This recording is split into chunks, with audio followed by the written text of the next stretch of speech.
Okay, everybody ready? Everybody here okay? Sorry to keep you waiting, but before we came out and started talking, we wanted to be sure that Frank Rainwater and the Board of Economic Advisors weren't going to forecast another $1 billion or so, since they forecast the last $1.4 billion in just a few months. So the good news is, it's all good news, is this economy, our economy, is humming, just like we planned it. We got people wanting to live here. As long as we educate the young people, keep things safe, keep taxes low, and get the right kind of businesses in, and do the smart things, we're gonna be just great. South Carolina, I think, is outpacing the rest of the country. And there are a lot of states, a lot of competition, particularly in the Southeast, but we are doing well. So I want to particularly thank the members of the General Assembly. There are a lot of people to thank for advice, guidance, and information, and a lot of hard work. But the General Assembly really worked well, and I appreciate it. My cabinet appreciates it, and we're looking for even more and better next year.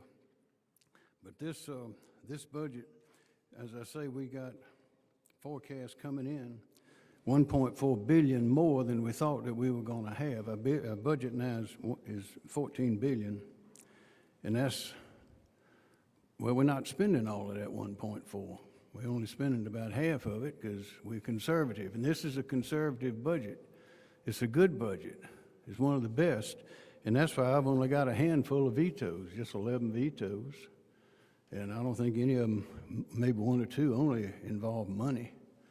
So I want to thank everybody for participating, and just I'll answer your questions, but just to take a look, overview, is this fiscal year 25-26 includes a record of 80% of the budget proposals that we made, that I made in my office. It includes an income tax cut, another one, full funding, finally, full funding of the armed, certified, full-time school resource officer in every public school in South Carolina. And that's an important thing. I don't know of another state that has that. We have, I think it's 1,284 schools. And when I started on this effort of urging to have those officers, we had about 430 schools had a resource officer. Now, when I say a resource officer, I mean a trained, certified, gone to the academy, taken all the tests, taken the classes, and passed physical fitness and everything else.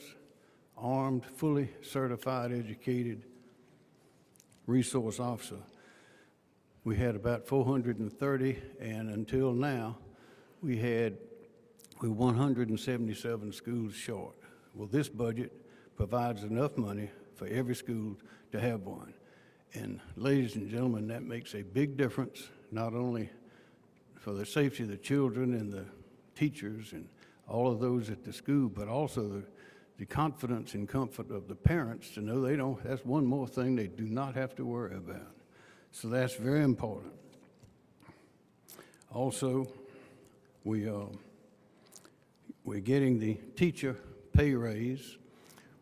We're gonna make it, I asked, when I came in the office, we were at about $33,000 for a minimum salary for a starting teacher in South Carolina, a qualified, certified teacher. We are now, with this budget, we're at $48,500. That's not enough. I had asked the legislature to give us $50,000 by next year.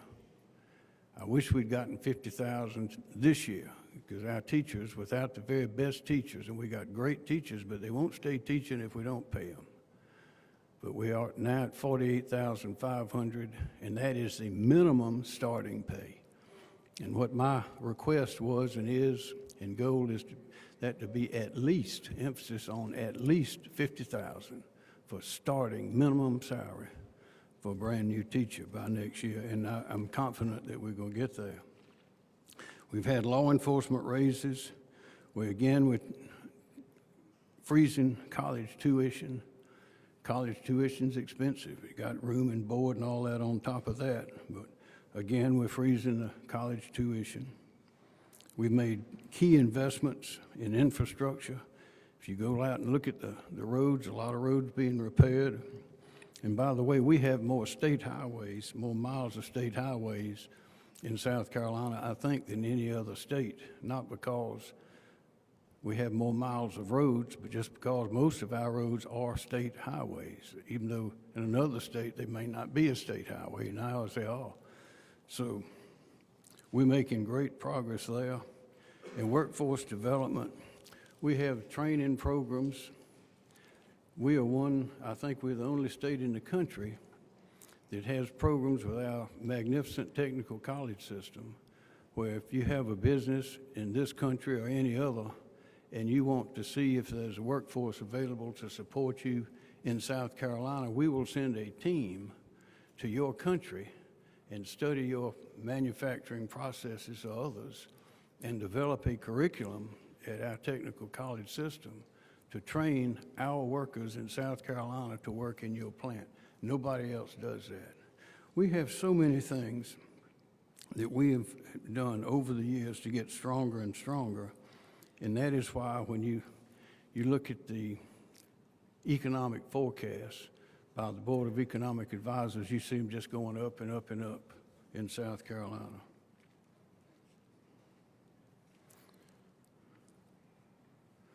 So that is good news, and we do have some. I'll flip through some of the vetoes. Well, what y'all all got the vetoes? Who wants to ask a question? Governor, one of your vetoes is allowing Tier 4 county school districts, Tier 4 counties, hire private security companies to act security. It's to disallow that. Why not allow private security companies if those schools are having a hard time finding school resource officers? Well, those school resource officers, that is a technical term. That means someone who has gone to the academy, has taken all the tests, has taken all the examinations, all the training that's required. That's where those resource officers must come from. They must be qualified to be a deputy sheriff or a sheriff. It has to have that high qualifications. What this bill sought was for a school district just to be able, or a school to hire somebody, to have a private company find somebody and hire them. You can't do that under state law. To be a school resource officer, you have to have all those qualifications. Are you worried that some of the school districts in those poor rural areas are having trouble finding? They are, yeah, they are. But under state law right now, if a school over in one place can't find an officer, they can have an officer from another school district, another certified police officer, to come and work in their school. That is, they can share. And that's what they ought to do. What we don't want is unqualified people that have not had the training, that have not had met all the qualifications to be posted as a school resource officer when they're not qualified to do that. This is serious business, and we have to be sure that those that are on guard, on duty, and teaching and mentoring a lot of children at the same time, that they meet that high qualification.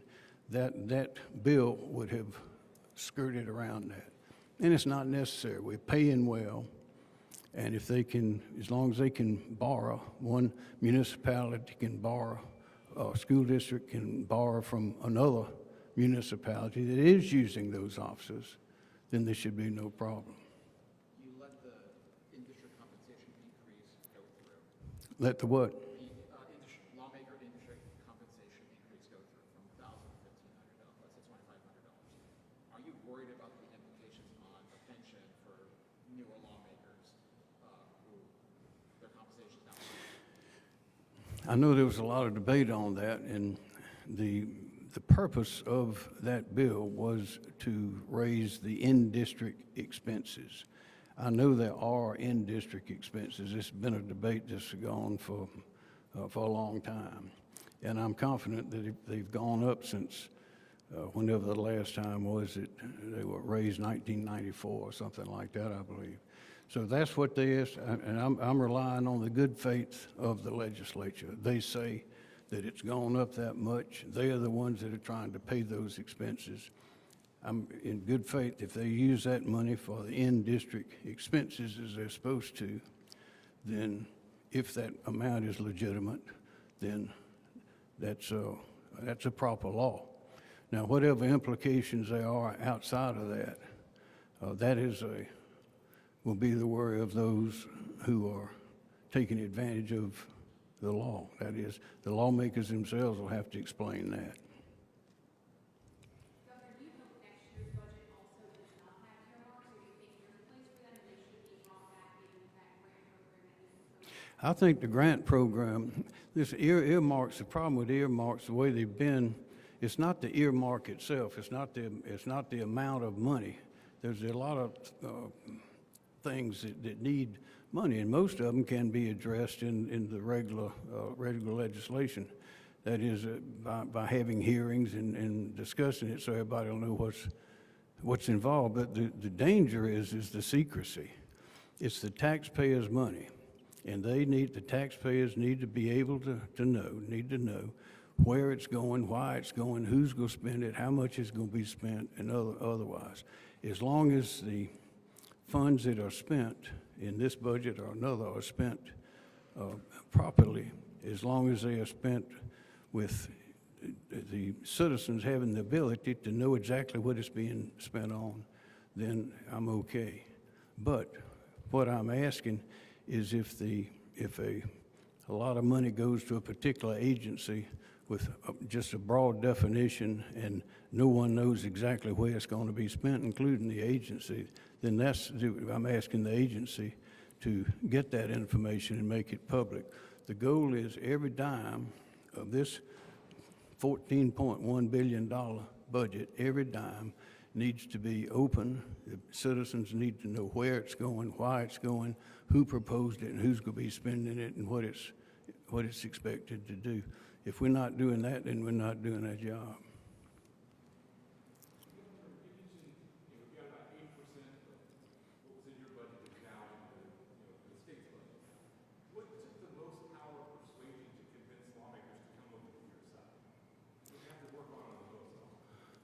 Well, we all been working together for a long time.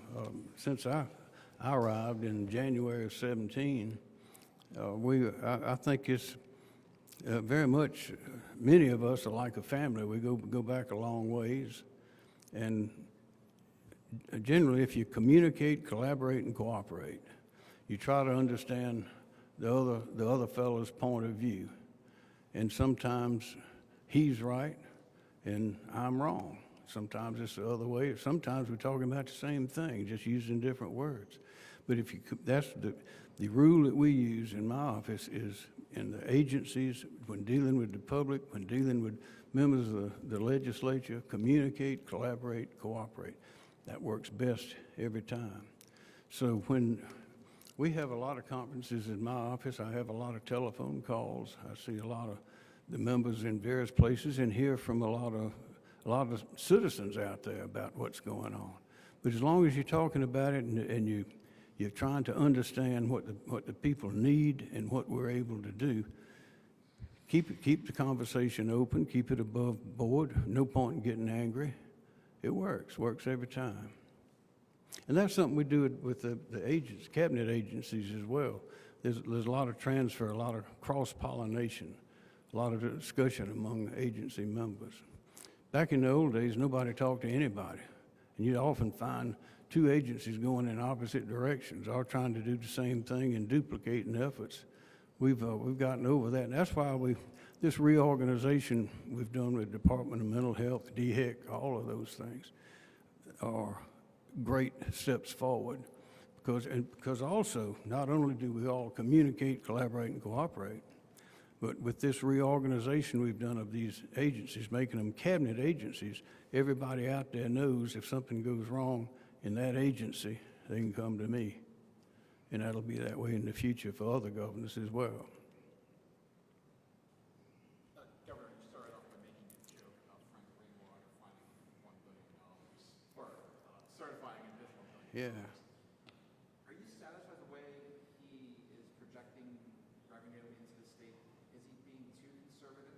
He's pretty conservative, but as you know from this go-around, he was conservative because the actual forecast now is 1.4 billion more than they thought it was 5 months ago. That's good news. He runs a tight ship. Do you think he needs to be more forward with some of these revenue figures earlier in the process? I think he's doing a great job. I mean, it's impossible to, even the weatherman with all the technology they have now, they can't predict the weather clearly. But he's doing an excellent job. The danger is not when he predicts less. The danger is if he predicts more and we don't have it. That used to happen. It has not happened since I've been here. Governor, going back to the in-district compensation increase, there's been some talk of possibly a lawsuit over that. Are you worried about the potential for a challenge? And you say for the in-district expense? Well, it'll be an interesting lawsuit. I understand the issues involved, but again, that's the General Assembly determined that they needed that in-district expense. It seemed, according to what they were saying, that it is reasonable. Now, some people might think it's too high, others might think it's too low, but they can explain that. And if there's a legal challenge, then so be it. We'll see how it works out.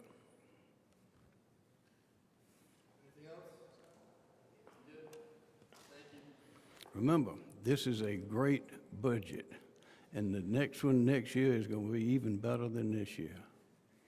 Okay.